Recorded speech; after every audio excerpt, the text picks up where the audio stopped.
Praise the lord. ఈరోజు మీకోసం జీవం గల దేవుని మాట 86వ కీర్తన 16వ చరణము. నా తట్టు తిరిగి నన్ను కరుణింపుము, నీ సేవకునికి నీ బలము అనుగ్రహింపుము.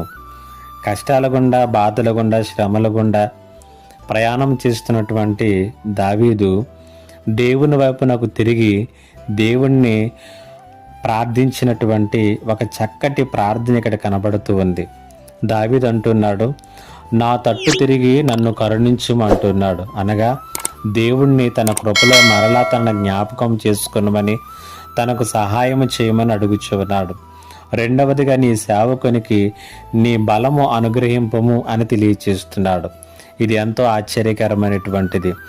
దావీదు తనను బలపరచమని అడగలేదు, కానీ తన బలాన్ని అనుగ్రహించమని అడిగాడు. దేవుని బలము చేత బలపరచబడాలని, దేవుని బలాన్ని ఆయన పొందుకోవాలని ఆశపడుతున్నాడు.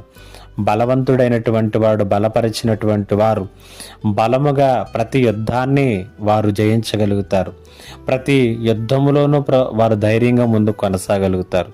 ఈరోజు నీవు ఏ పరిస్థితులతో యుద్ధం చేస్తున్నావో, ఏ స్థితిగతులతో యుద్ధం చేస్తున్నావో, ప్రతి యుద్ధములోనూ కూడా ముందుకు కొనసాగటానికి కావలసిన శక్తిని, బలమును, ధైర్యమును పొందుకోవటం కొరకు దేవుని వైపునకు చూడు.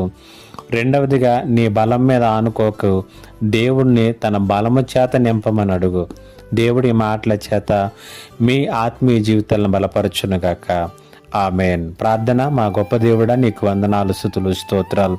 మేము మా జీవితాల్లో మా బలం మీద ఆనుకోవడం కాదు, కానీ నీ బలమును మాకు దయచేయమని, నీ బలము చేత బలపరచబడి మేము మా యుద్ధాలన్నింటిలోని విజయం పొందుకుని నీ కృప దయచేయమని యేసయ్య నామములో అడిగి వేడుకొనుచున్నాను తండ్రి. ఆమేన్. ఇంకా ఎవరైనా మా ఛానల్ని సబ్స్క్రైబ్ చేసుకోకపోతే సబ్స్క్రైబ్ చేసుకోనండి, లైక్ చేయండి, షేర్ చేయండి. దేవుడు మిమ్మల్ని దీవించునుగాక. ఆమేన్.